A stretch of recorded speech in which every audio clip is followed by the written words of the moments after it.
vamos a mirar una escritura en el libro de Primera de Corintios. Primera de Corintios, capítulo 3.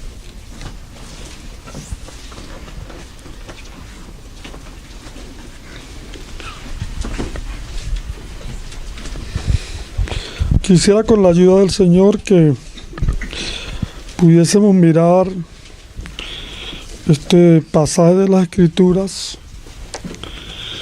y pudiésemos ver en él tres metáforas, las cuales el apóstol usa para hablar sobre la iglesia. Pero antes de poder leer este pasaje, es bueno ver cuál es el trasfondo de la epístola de los Corintios.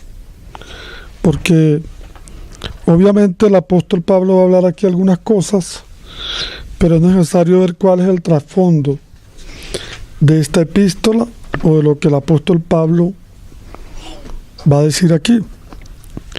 Y obviamente, hermano, podemos decir que el apóstol Pablo llevó el evangelio a Corintio y allí se estableció una iglesia.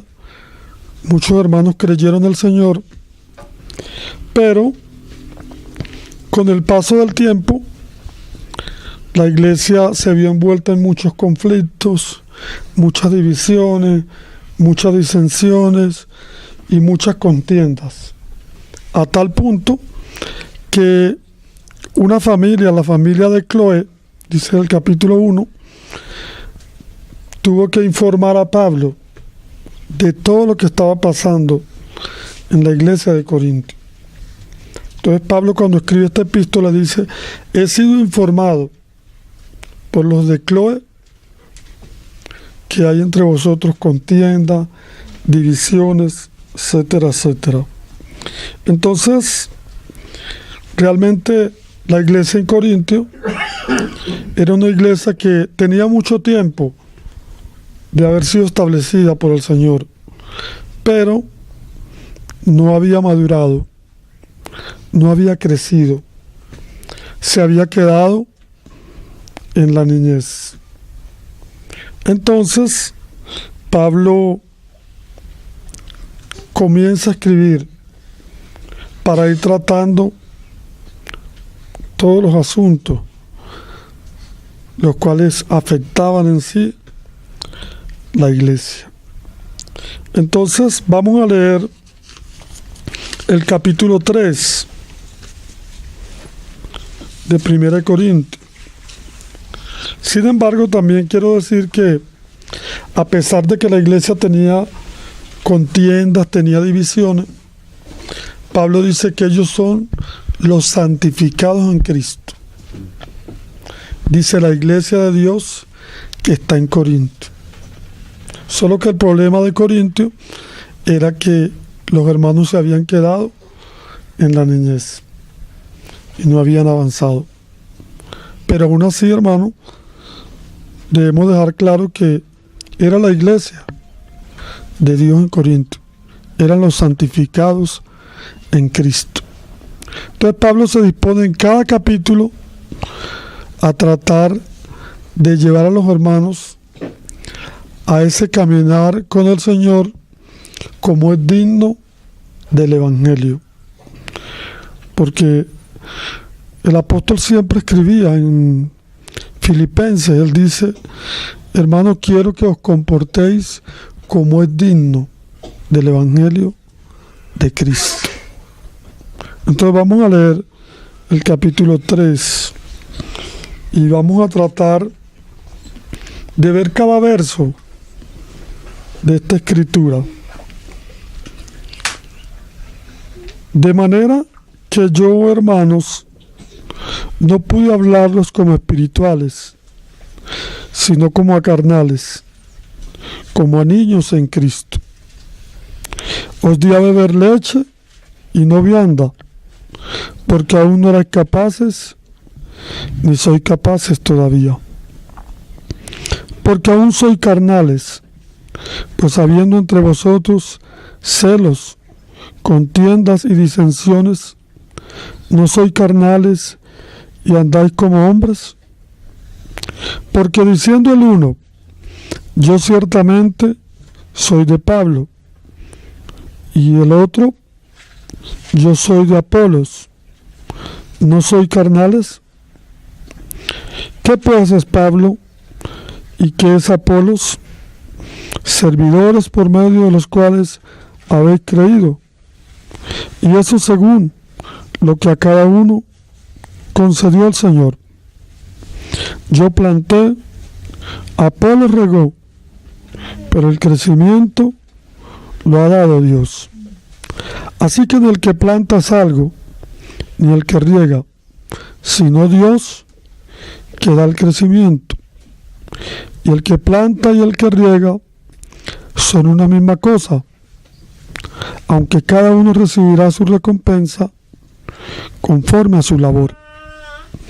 Porque nosotros somos colaboradores de Dios, y vosotros sois labranza de Dios, edificio de Dios, conforme a la gracia que me ha sido dada.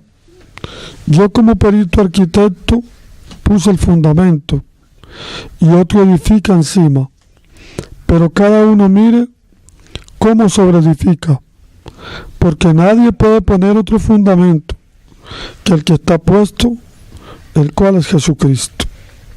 Y si sobre este fundamento alguno edificare oro, plata, piedras preciosas, madera, heno, hojarasca, la obra de cada uno se hará manifiesta, porque el día la declarará, pues por el fuego será revelada, y la obra de cada uno, cual sea, el fuego la probará. Si permaneciera la obra de alguno que sobreedificó, recibirá recompensa. Si la obra de alguno se quemare, él sufrirá pérdida, si bien él mismo será salvo, aunque así como por fuego. ¿No sabéis que soy templo de Dios y que el Espíritu de Dios mora en vosotros? Si alguno destruye el templo de Dios, Dios lo destruirá a él, porque el templo de Dios, el cual sois vosotros, santo es. Nadie se engaña a sí mismo. Si alguno entre vosotros se quede sabio en este siglo, hágase ignorante para que llegue a ser sabio.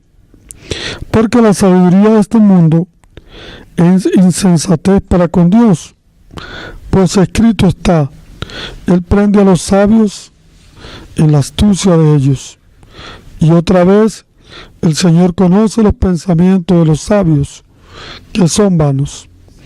Así que ninguno se gloríe en los hombres, porque todo es vuestro, sea Pablo, sea Apolos, sea Cefas, sea el mundo, sea la vida, sea la muerte, sea lo presente, sea lo porvenir, todo es vuestro, y vosotros de Cristo, y Cristo de Dios. Entonces, hermano, quisiera que miráramos el verso 1 de este capítulo.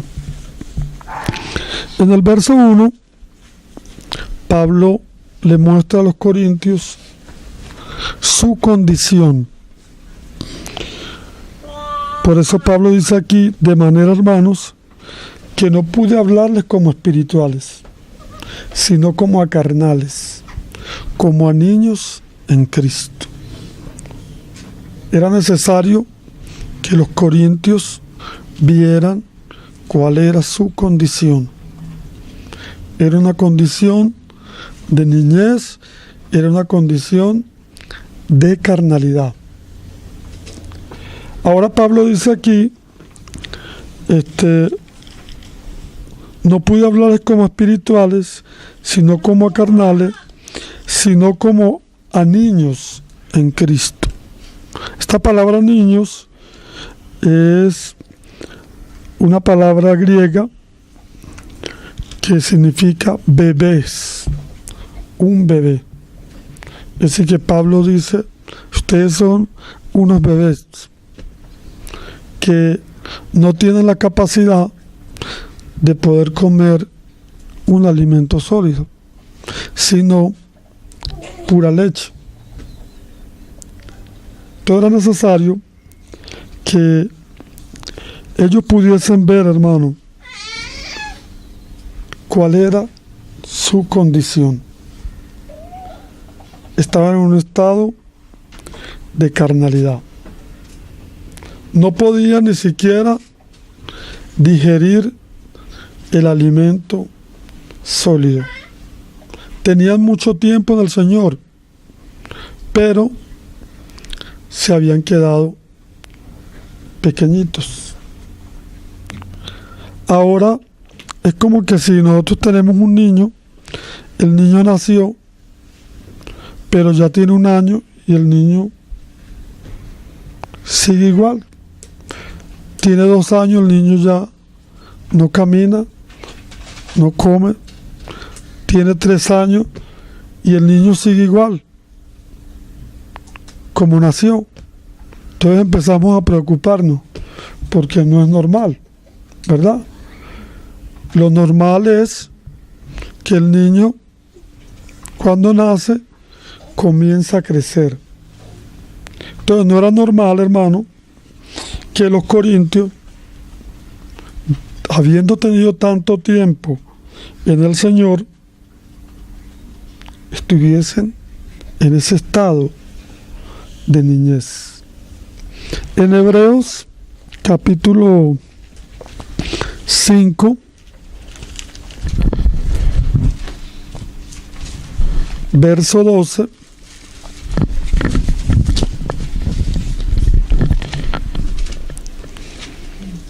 dice: porque debiendo ser ya maestros después de tanto tiempo, tenéis necesidad de que se os vuelva a enseñar cuáles son los primeros rudimentos de las palabras de Dios, y habéis llegado a ser tales que tenéis necesidad de leche y no de alimento sólido. Todo aquel que participa de la leche es inexperto en la palabra de justicia, porque es niño. Esa es la razón, hermano, por la cual los corintios tenían ese comportamiento de disensiones, de pleito, porque realmente se habían quedado chiquiticos. Entonces, es lo primero que Pablo les hace ver a los hermanos.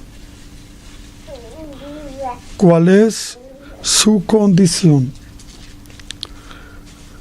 Y si nosotros vemos las iglesias de Apocalipsis, el Señor, cuando le habla a la iglesia, siempre empieza, cuando hay algo, a mostrarle cuál es su condición.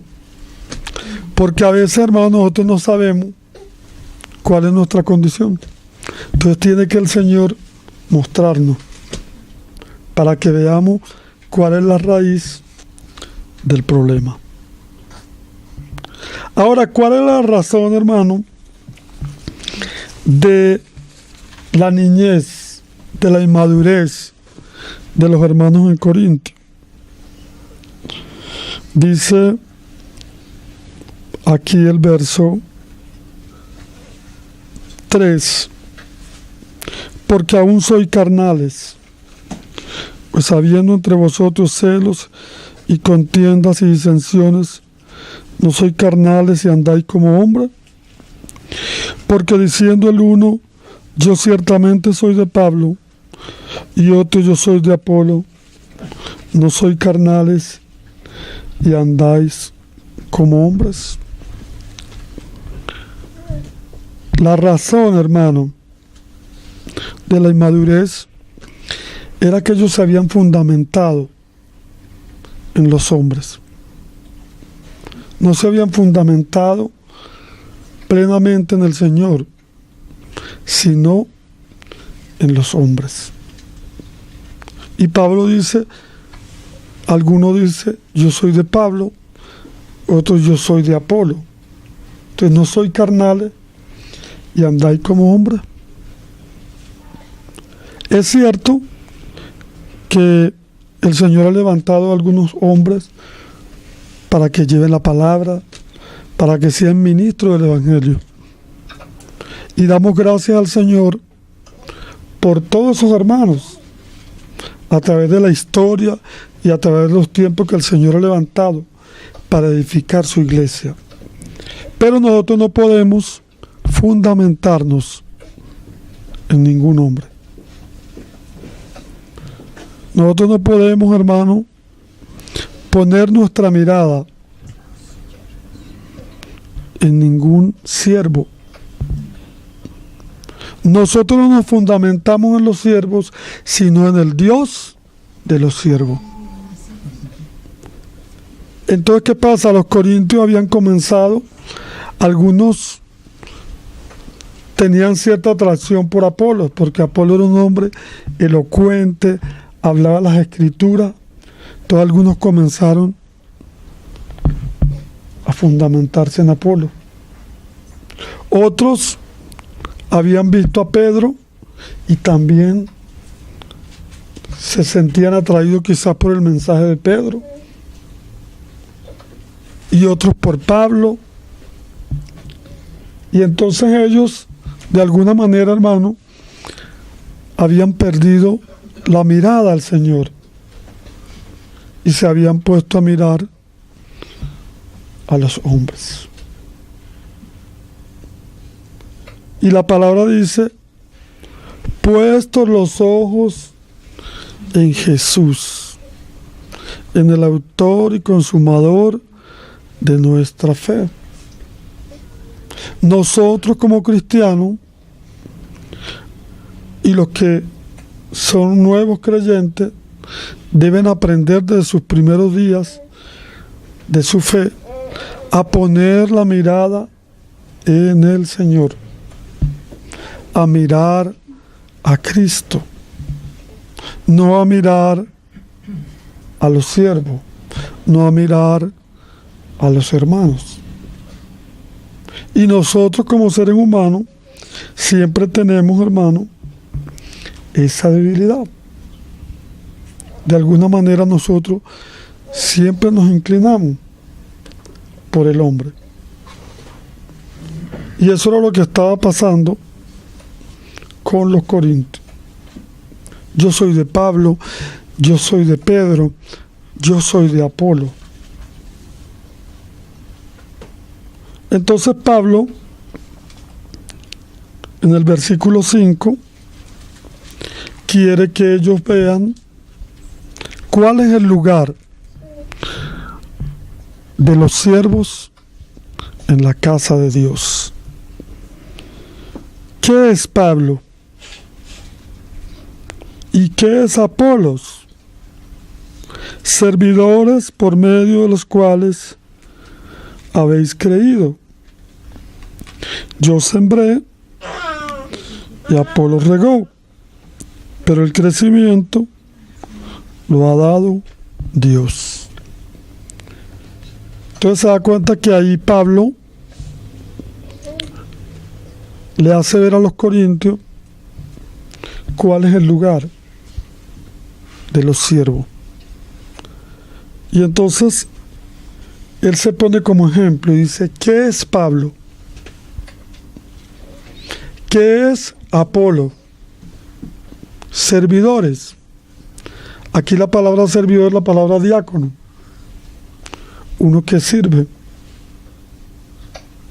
Por medio de los cuales habéis creído. Entonces los corintios tenían que entender esta parte. Que los siervos, que los que llevan la palabra, que los que de alguna manera han recibido un ministerio, son simplemente siervos del Señor. ministro del Evangelio. ¿Por qué? Porque a veces los hermanos desconocen cuál es el lugar de los siervos. Entonces a veces exaltan al hombre, a veces por encima del Señor. Y eso lo vemos en las denominaciones. En las denominaciones, ¿qué es lo que más se habla? Se habla del líder, del pastor, del evangelista, del reverendo. Y la gente tiene los ojos puestos en aquel hermano que lleva la palabra. Y entonces escuchamos muchas veces a los hermanos que dicen, el pastor dijo. Una vez le digo a una hermana, la Biblia no dice así dijo el pastor, sino así dijo el Señor. Usted tiene que estar pendiente.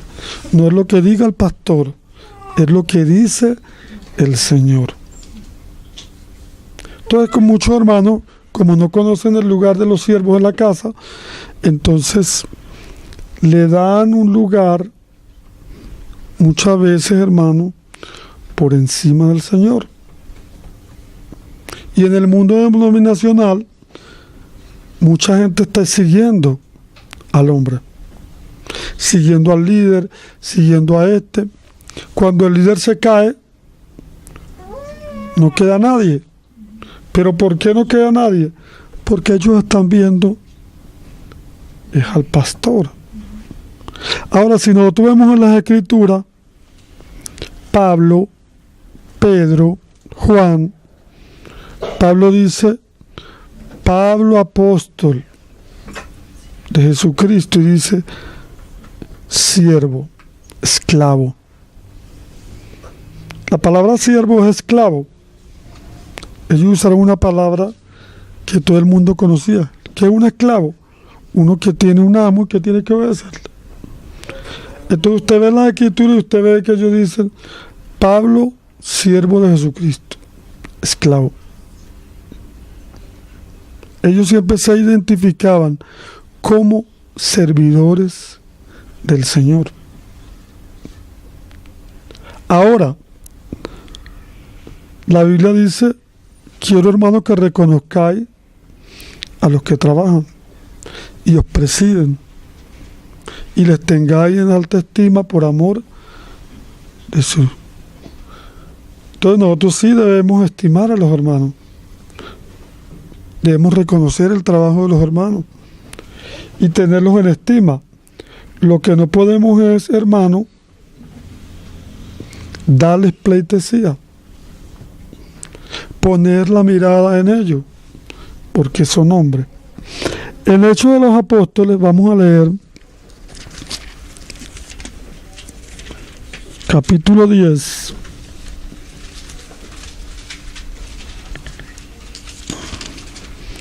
Verso 24.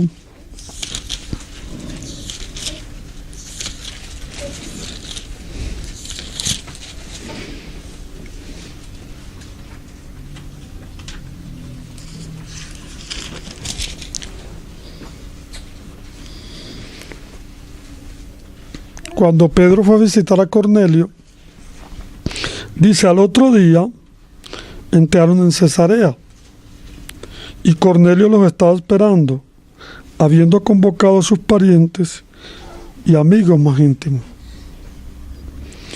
Cuando Pedro entró, salió Cornelio a recibirle y postrándose a sus pies, le adoró.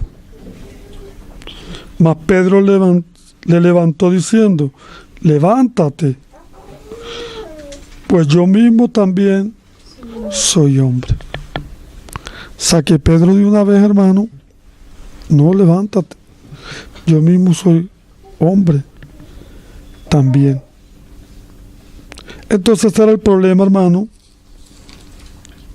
de los corintios. No sabían cuál era el lugar de los siervos. El lugar de los siervos es servir. Y dice primera de Tesalonicenses, vamos a leerlo, 5:12.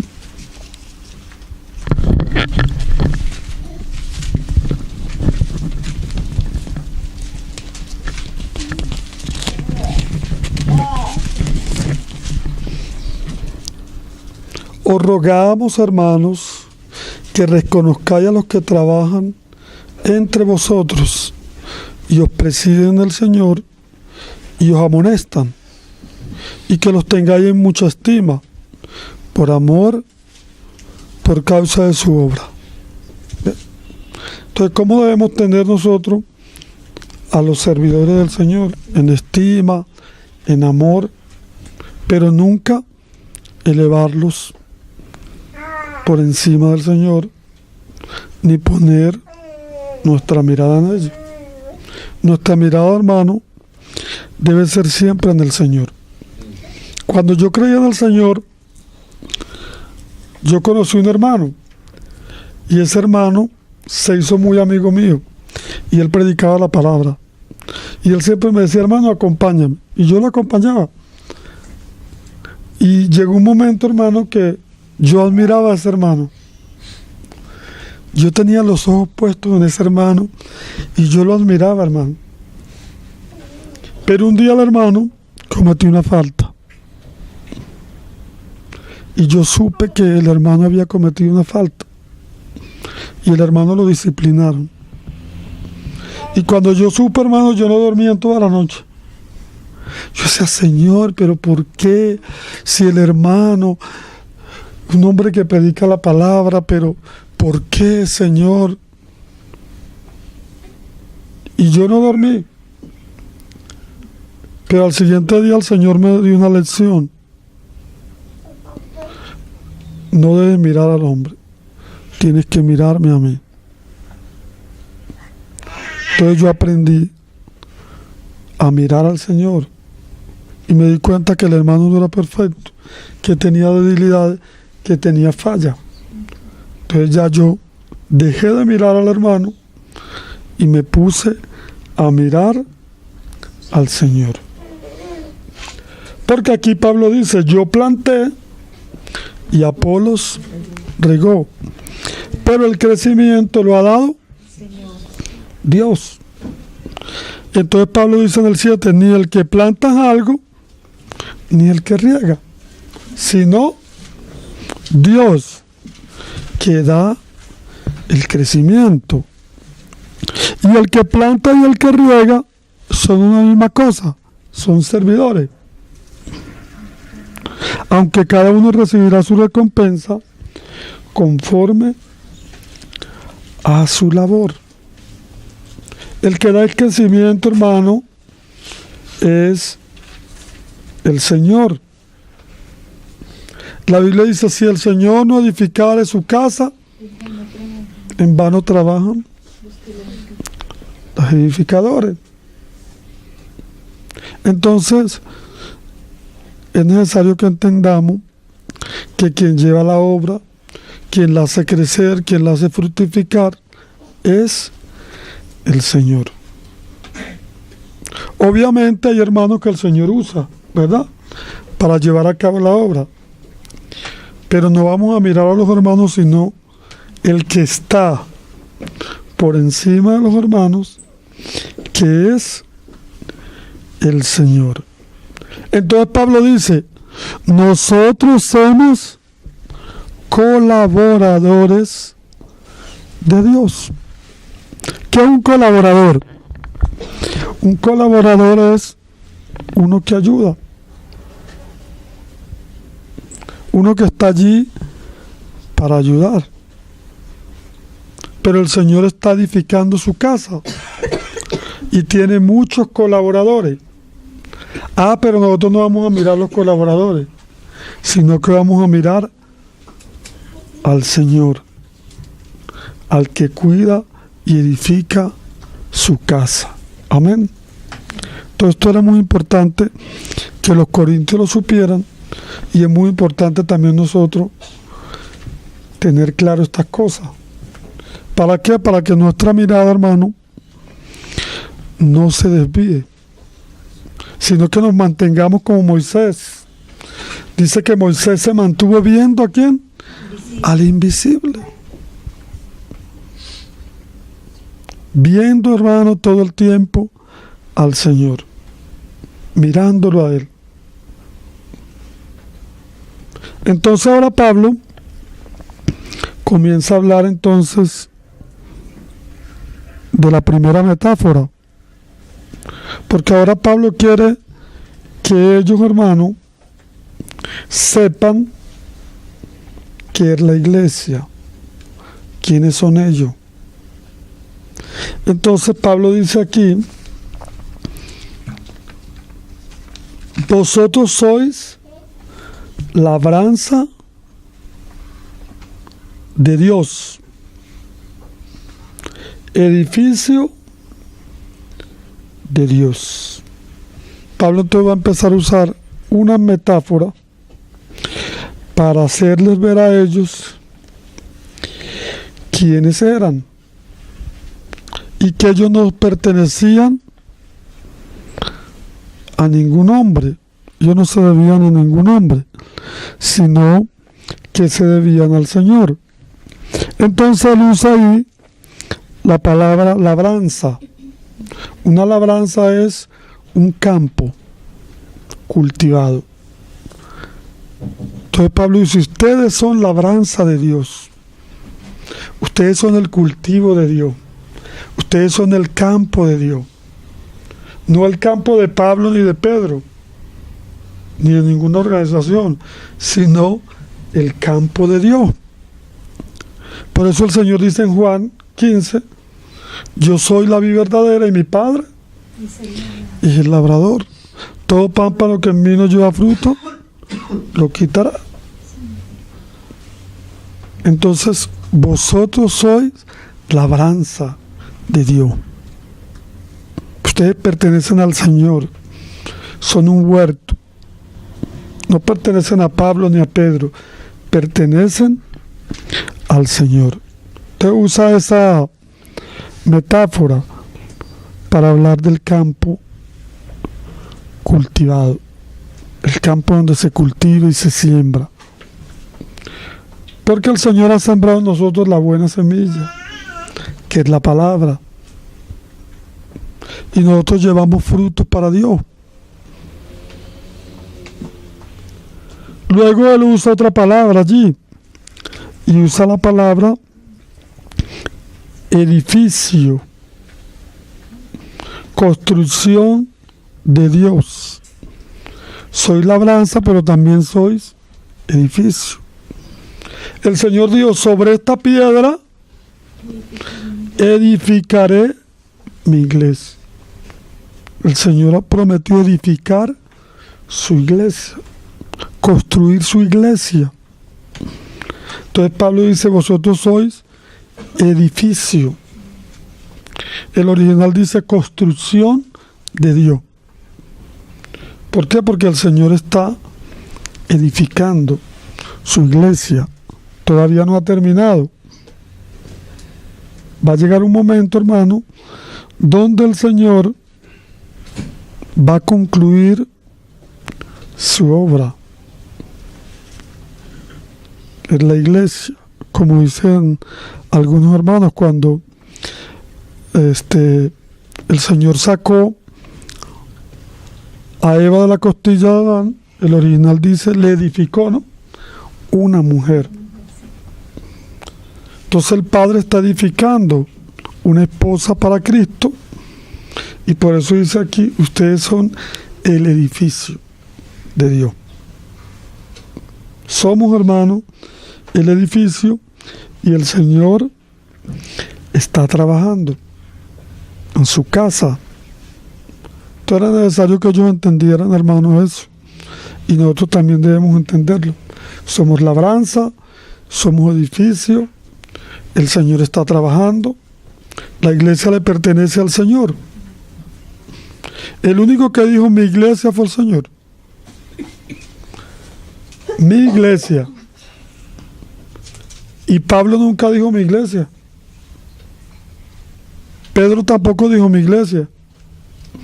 Hoy día el hombre dice mi iglesia. Hay que decirle: muéstrame las manos. ¿Cuándo padeciste tú por la iglesia? No, la iglesia del Señor.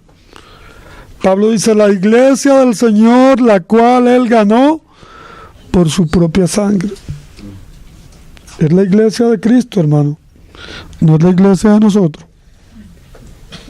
Una vez un hermano me llamó y me dijo, hermano, ¿cuántas iglesias tienen ustedes en Venezuela? Yo, hermano, nosotros no tenemos ninguna. Él se quedó así. El único que tiene iglesia en Venezuela, en Colombia, en Chile, en Ecuador es el Señor. Nosotros no tenemos nada. El único que la tiene es el Señor. Nosotros pertenecemos a la iglesia y servimos a la iglesia del Señor. Entonces dice aquí, vosotros sois colaboradores de Dios, labranza de Dios y edificio de Dios, conforme a la gracia de Dios que me ha sido dada. Yo como perito arquitecto puse el fundamento y otro edifica encima, pero cada uno mire cómo edifica. Pablo estaba consciente que él solamente era un perito arquitecto, un sabio arquitecto. Él tenía los planos que el Señor le había dado de la casa de Dios. Entonces él había puesto el fundamento, dice aquí, y otro edifica encima, pero cada uno mire cómo sobreedifica, porque nadie puede poner otro fundamento que el que está puesto, el cual es Jesucristo. Nadie puede poner otro. Entonces es necesario que nosotros estemos fundamentados en Cristo, como cantamos, que el Señor es nuestro fundamento.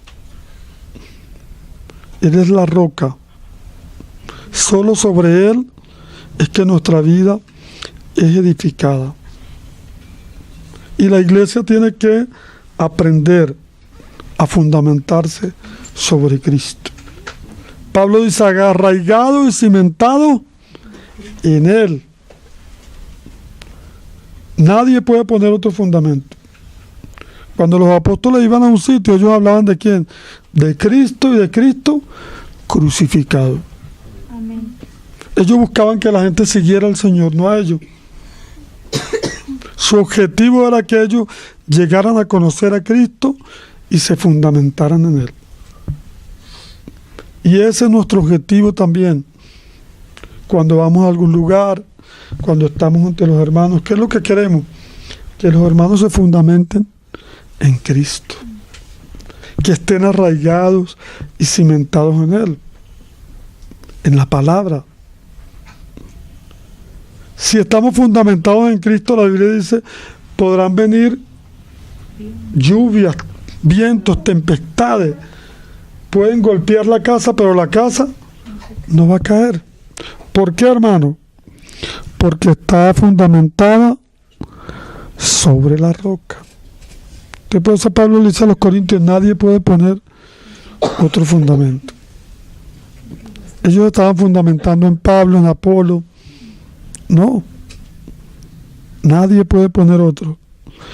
Y Pablo le dice a Timoteo, el fundamento de Dios está firme. Y con este sello conoce el Señor a los que son suyos, aparte de iniquidad todo aquel que invoca el nombre de Cristo. Amén. Entonces, es importante tener en cuenta, hermano, el fundamento. Y que cada creyente, hermano, esté fundamentado sobre el Señor. Ahora Pablo dice, cada uno mire cómo sobreedifica, porque ya el fundamento es Cristo.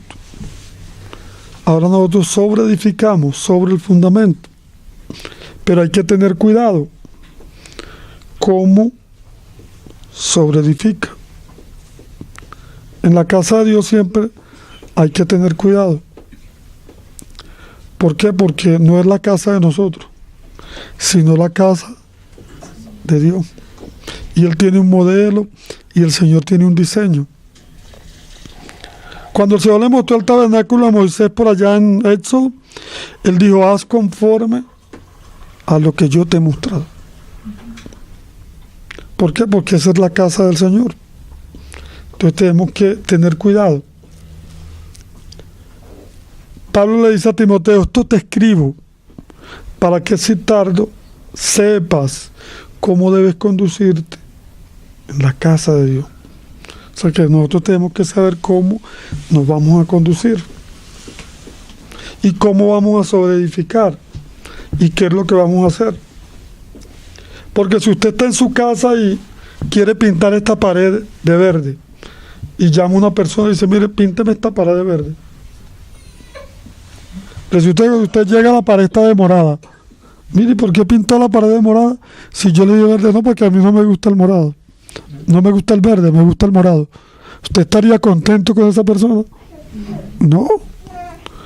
Porque resulta que esa es su casa. Y en su casa usted dispone. Y asimismo el Señor tiene su casa. Entonces dice aquí, el verso 12, y sobre este fundamento alguno edificare oro, plata, piedras preciosas, madera, heno, hojarasca, la obra de cada uno se hará manifiesta, porque el día la declarará. Por el fuego será revelada, y la obra de cada uno, cual sea, el fuego la probará. Y si permaneciere la obra de alguno que sobreedificó, recibirá recompensa. Y si la obra de alguno se quemare, él mismo sufrirá pérdida. Si bien él mismo será salvo, aunque así como por fuego. Entonces Pablo habla de los materiales para sobreedificar. Entonces habla del oro, de la plata y de las piedras preciosas.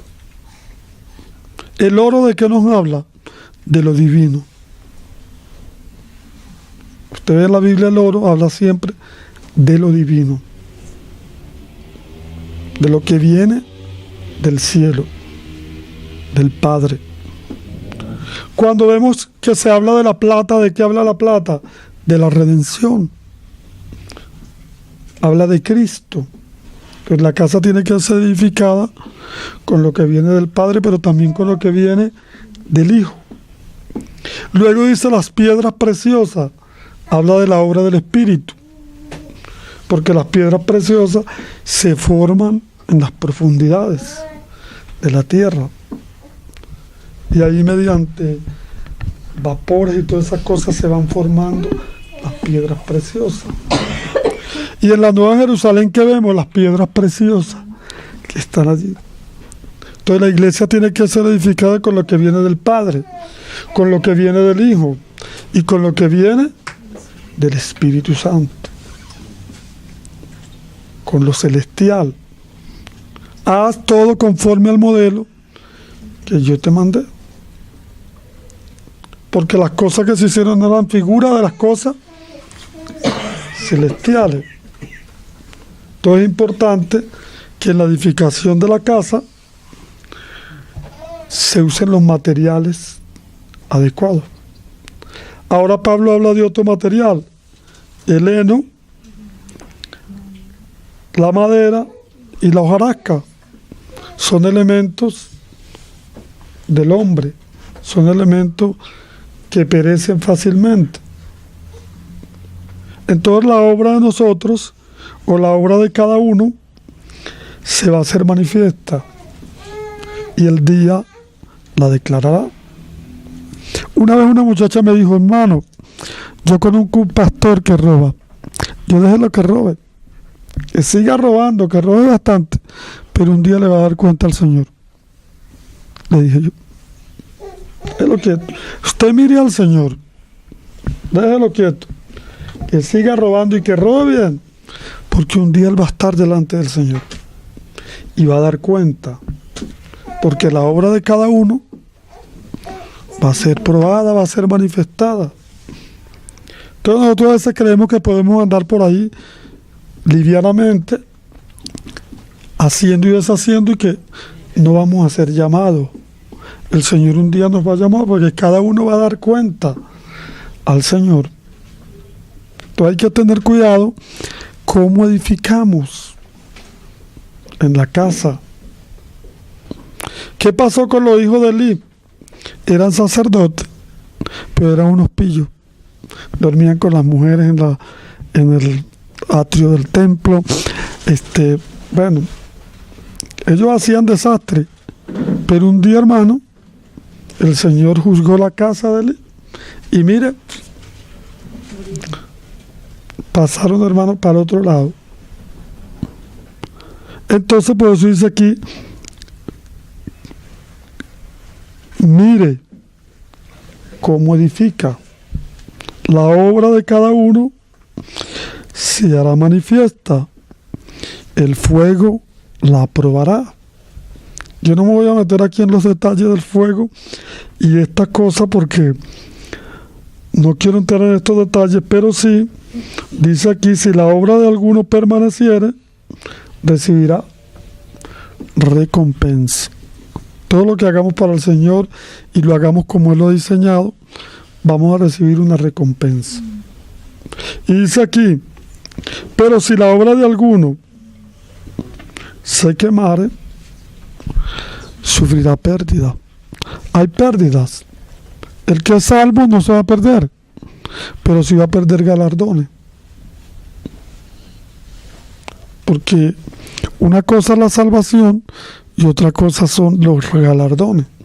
Somos salvos por la gracia de Cristo, por lo que Él hizo por nosotros en la cruz. Pero los galardones vienen según nosotros hayamos obrado. Por eso dice que cada uno va a compadecer al tribunal de Cristo para darle cuenta al Señor. Y eso lo vemos, hermano, en todas las parábolas. Que el Señor llamó, tenía una viña y entonces se fue y dejó a la gente en la viña y después vino a arreglar cuentas, hermano. Vamos a arreglar cuentas. Entonces nosotros también, hermano, tenemos que mirar, tenemos que ver, no podemos ser livianos, porque, hermano, también vamos a darle cuenta al Señor de qué hicimos. Si uno tiene que andar con temor y temblor, Señor, ayúdame. Señor, yo quiero andar como es digno del Evangelio de Cristo. ¿Por qué? Porque hay mucha gente que cree que no, yo me muero y me voy para el cielo y ya, y cuando llegue allá el Señor me va a llenar de galardones. No, ya va un momentico. Señor, tenemos que dar cuenta de qué hicimos. Entonces dice aquí, la obra de cada uno se hará manifiesta. El fuego la probará. Si la obra se quemara, él sufrirá pérdida. Si bien él mismo será salvo, aunque así como por fuego. Entonces hay pérdida y hay ganancia. Pablo dice que él golpeaba su cuerpo y lo ponía en servidumbre. Y dice, no sea que habiendo sido heraldo para muchos, yo mismo venga a ser eliminado. No dice perdido, eliminado. ¿Por qué? Porque él está hablando de una carrera. Yo puedo comenzar mi carrera bien. Yo estoy corriendo ahorita en el Señor. Pero si yo no tengo cuidado, de repente el Señor, mire, me elimina de la carrera. ¿Por qué? Porque no competí como el Señor estableció. Entonces hay que tener cuidado. A veces también uno mismo no cree creérsela que ya uno ya se la sabe todo y que ya, no, hermano. Pablo le dice a Timoteo, ten cuidado de ti mismo. Uno mismo tiene que, Señor, ayúdame, porque estamos, como dice un hermano, en esta naturaleza humana corrompida. La carne es corrupta, dice el hermano Juan Magni. No podemos confiar en ella, hermano. Es corrupta. Tenemos que confiar en el Señor. Entonces ahora Pablo usa la tercera metáfora. Dice, ¿no sabéis que soy templo de Dios y que el Espíritu de Dios mora en vosotros? Un hermano me dijo, ¿por qué ustedes no usan templo? Yo, es que nosotros somos el templo. Templo no somos nosotros. Nosotros somos la casa de Dios. Pero cuando Pablo dice aquí, ¿no sabéis que vosotros sois templo de Dios? Y el templo de Dios es santo. Entonces, si somos templo de Dios, nosotros tenemos que andar en santidad. Dice aquí, si alguno destruyera el templo de Dios, Dios lo destruirá a él, porque el templo de Dios, el cual sois vosotros, santo. Esta palabra destruir es arruinar. Si alguno arruinar el templo de Dios. Entonces, ¿qué pasa? Los corintios tenían fornicaciones, tenían muchos pecados. Entonces estaban de alguna manera arruinando el templo de Dios. Y si alguno arruinara el templo de Dios, Dios también lo destruirá a él. Entonces muchas veces Pablo dice aquí en Corintios, por lo cual hay muchos enfermos y debilitados entre vosotros, y muchos duermen. ¿Por qué? Porque el Señor había tenido que disciplinarlos. Entonces somos, hermanos, una labranza del Señor, somos un edificio, pero también somos templo de Dios. El Señor está en medio de nosotros. Dice que Él está en medio de los 7 candeleros. Sus ojos son, hermanos, como llama de fuego. Él está mirando. Yo conozco tus obras, dice el Señor. Hay uno que el Señor dice que ni eres frío ni caliente, y te vomitaré de mi boca. El Señor, hermano, tiene sus ojos puestos. Entonces era necesario que ellos supieran y que nosotros también sepamos, hermano, que nosotros somos templo de Dios. El Espíritu de Dios mora en nosotros. Y si nosotros no andamos como el Señor quiere, vamos a recibir también las consecuencias de nuestro pecado. ¿Por qué? Porque Dios es santo. Y Dios, hermano, no tolera el pecado. Aún nosotros, hermano, el Señor dice que al hijo que ama, disciplina. Pero, hermano, es mejor evitar ser disciplinado y andar como el Señor quiere. Entonces ahora Pablo, ya terminando, dice: nadie se engaña a sí mismo. Si alguno entre vosotros se cree sabio en este siglo, hágase ignorante para que llegue a ser sabio. Porque la sabiduría de este mundo es insensatez para con Dios. Pues escrito está: Él prende a los sabios en la astucia de ellos. Y otra vez, el Señor conoce los pensamientos de los sabios, que son vanos. Entonces, ¿por qué Pablo dice aquí: nadie se engaña a sí mismo? Y si nosotros no podemos confiar en nuestra sabiduría para edificar la casa del Señor, tenemos que confiar en la sabiduría del Señor. No la sabiduría de este mundo que perece, sino la sabiduría celestial. A veces nosotros creemos, no, porque yo soy esto y aquello, soy letrado, estudié ahí, yo puedo hacer esto, ¿no? A veces el Señor puede usar una persona que no tenga letra. Y eso está demostrado. Pedro era pescador. Y el Señor lo hizo pescador de hombres. Entonces uno no puede confiar tampoco en la sabiduría. Y a veces nosotros decimos: llegó un ingeniero, un hermano ingeniero, ese es bueno para esto. No, hermano, a lo mejor no es bueno. Puede ser bueno en la empresa donde él está, pero no para la labor de la iglesia. Porque el asunto de los dones y los ministerios son dados por el Señor. Y a veces yo puedo ser un médico, un doctor, y no. ¿Por qué? Porque los dones vienen del Señor. Entonces no debemos confiar en nuestra sabiduría, porque es una sabiduría vana. Entonces Pablo termina aquí y dice: así que ninguno se gloríe en los hombres. ¿Ve? Como Pablo sigue otra vez: ninguno se gloríe en los hombres, porque ese era el problema de los corintios, gloriándose en los hombres. Dice aquí: porque todo es vuestro, sea Pablo, sea Apolo, sea